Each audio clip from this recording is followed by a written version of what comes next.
You're watching the Baggies Podcast YouTube channel. For match previews, matchday vlogs, match reactions and more, make sure to subscribe to the Baggies Podcast YouTube channel.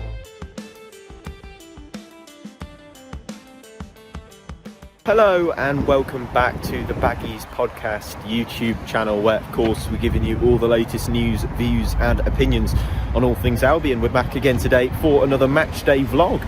It's a Saturday, it's a 3 o'clock kick-off against Stoke City. Can't believe I'm actually saying those words, but yeah, Stoke City at the Hawthorns today. It's going to be another interesting game. Of course, a big win against Bournemouth on Wednesday night, a really good performance from the whole team as a whole. So yeah, I don't know what to expect really, because we all saw what happened after Fulham. We went on to a draw against Bristol City and lose to Birmingham City in 2 pretty dismal performances. So can we keep that consistency? Can we keep that winning mentality going?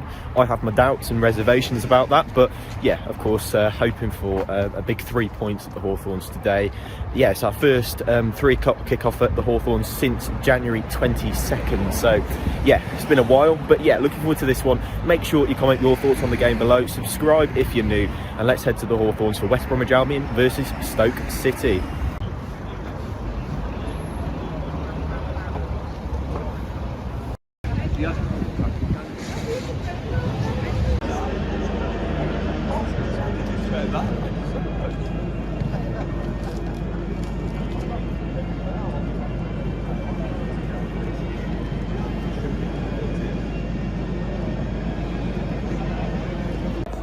So here we are then at the Hawthorns. A pretty sunny day, to be honest, although it's a little bit cold. But yeah, the team news is in now. Of course, Darnell Furlong dropping out of the side in the only change to Albion's lineup, with Jason Malumbi coming in for him. I assume that means that Taylor Gardner-Hickman's going to have a little switch over to that right wing back role that Furlong normally plays in. But interested to see how Malumbi gets on. I thought he was really good when he came off the bench last time out and helped to close the game out pretty well with his energy in midfield. Change on the bench, Karlan Grant comes in after a calf injury and illness. He returns to the matchday squad. So yeah, looking forward to seeing if he comes on towards the end of the game. Can he get a goal? But yeah, ultimately I think that's I thought maybe Furlong would start, but other than that I'm pretty happy with the lineup, and I think that that's definitely strong enough to beat this Stoke side. But of course we'll see. Albion's form has had that dramatic swing of late, so we're definitely going to have to see what happens today. But it's West Bromwich Albion versus Stoke City here at the Hawthorns.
of power chair player Bradley Addison.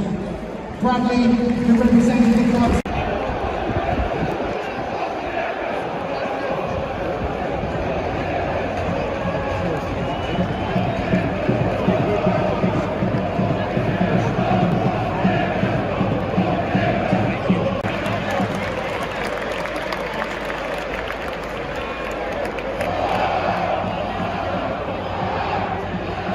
For your birthday then? Netflix.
Thank you very much. Then round of applause, ladies and gentlemen, for the legend that is Matchday and running total up on the screen. We're now up to £7,625. You are making all the difference. Please keep them.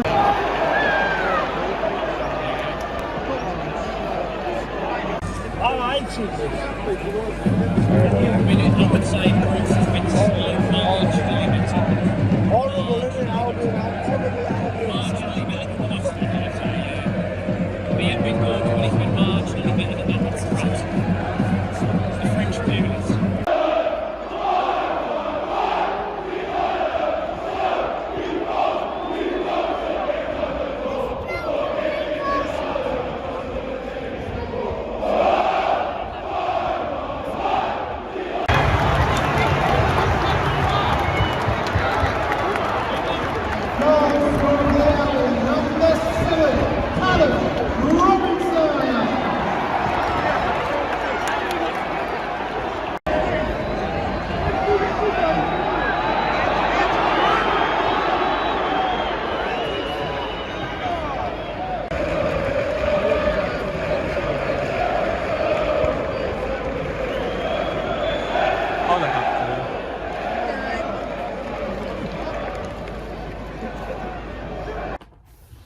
There we go then, another appalling Albion performance and another dramatic swing in performance level within just a week. Started off pretty shambolically. Jake Livermore deciding to put a tidy little finish past Sam Johnston in his own net. So yeah, that obviously gifted them an early goal really in a game that I think we're just really too passive in. And then of course they go and get the second where Jacob Brown's left completely unmarked, and then get one back. Think you might have a little bit of a comeback on, and then as you start to open up, of course they go down the other end and score. But this group of players, I think I'm sick to death with. They come out with a really good performance in the week against Bournemouth and then decide that they don't want to play against Stoke City today, which is a game that they should be winning. And if you continue the performance you put out against Bournemouth, you would win.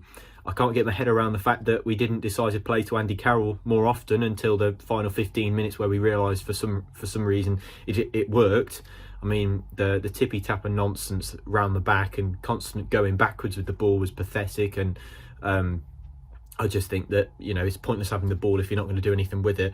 So why don't you just smash the ball up the pitch to Carroll? Get him involved. Every time he got his head on the ball, it caused carnage. But Bruce and co and the players didn't seem to notice that, which I just can't get my head around. The same with the pressing, where Malumbi pressed them a couple of times from the front, and when they were playing the ball around the back, and won the ball back twice. So I just don't get it. I don't get it, and I think the game today was just boring because we just constantly passing it back and around the back for possession's sake. And yeah, it was just a really disappointing performance. The players are picking and choosing when they decide to turn up.